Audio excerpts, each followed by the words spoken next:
Hey guys, what's up? Welcome back to iTouch Reviewers. In this video, what the heck is this? This is a Samsung Galaxy S5. Why the heck do I have this? Well, I don't really know. Got it at work, decided we didn't really need it, so I just went ahead and took it. So, yes, I got permission and everything. It's all good. Let's get these little plastic pieces out of the way here. So yeah, I got a Samsung Galaxy S5. I know it's like a 3-year-old phone maybe. I don't know. I don't really hardly know how to even use Android, but I thought I would go ahead and do a quick video on it and at least run some benchmarks and compare just my initial thoughts to what it's like, because I've had an iPhone, well, iPod Touch since 2009, I think.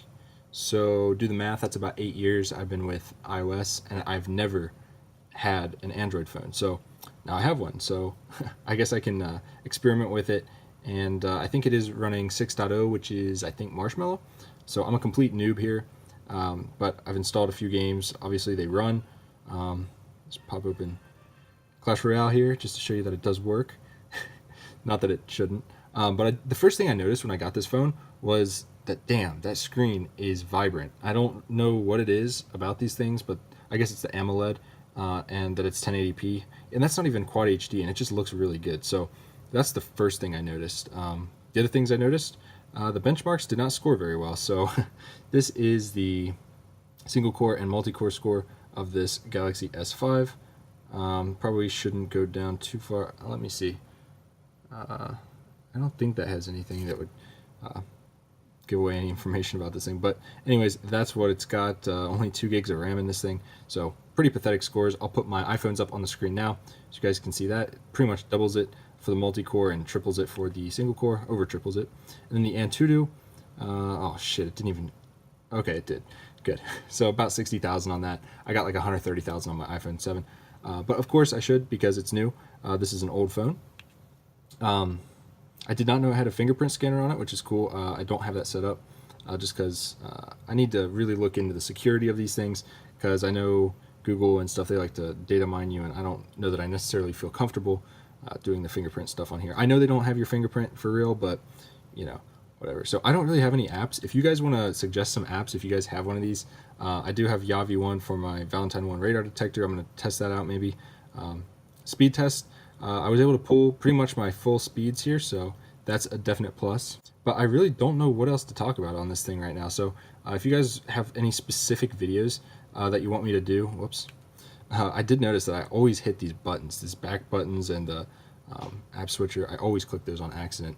I really hate that. Drop-down menu is a little bit confusing. And I will say this, after using this phone for a couple hours today, and then going back to my iPhone 7, which I'm currently filming on, with iOS 11 Public Beta 2, this feels worse than that. And I know it's a beta for iOS 11, but honestly it feels smoother than this. And I know this is an old phone, whatever, but I'm just saying that's why I like iOS. It's just a lot smoother, feels more premium. This feels cheap. Obviously it is probably a cheaper phone. I mean, back in the day it was expensive, but now it's worth like 50 bucks. But I don't know, these things just Android phones never have appealed to me just because they feel cheap. I like the elegance of the iPhones, but I will keep an open mind. At first I was like, dang, this thing's actually pretty cool, but that faded pretty quickly within a couple hours, and iPhones are definitely superior, in my opinion, to Android. But maybe I'll get some hate from that, maybe not, just because this is an iPhone channel. But yeah, that's really all I got for this video, guys. Again, I kind of want to incorporate this into maybe some videos in the future. Maybe I'll drop test it because I don't like it. Just kidding, I won't do that. Well, maybe I will, but that's all I got for this video, guys. If you liked it, hit it with a thumbs up. Give me some suggestions down below on what you want me to do with this thing. Any tests, any app demos, I don't even know.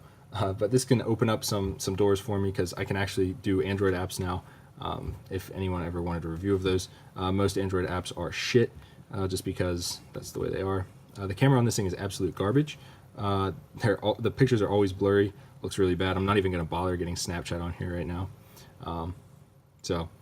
Those of you who like Android, you do you, but I'm going to stick with my iPhones, and I'll just keep this thing as a trap phone, I guess. So that's all I got for this video, guys. iPhones and iOS is better in my opinion, but again, this phone is kind of a backup phone for now. So that's all I got for this video, guys. If you liked it, hit it with a thumbs up and subscribe, and I'll see you guys in the next one. Peace.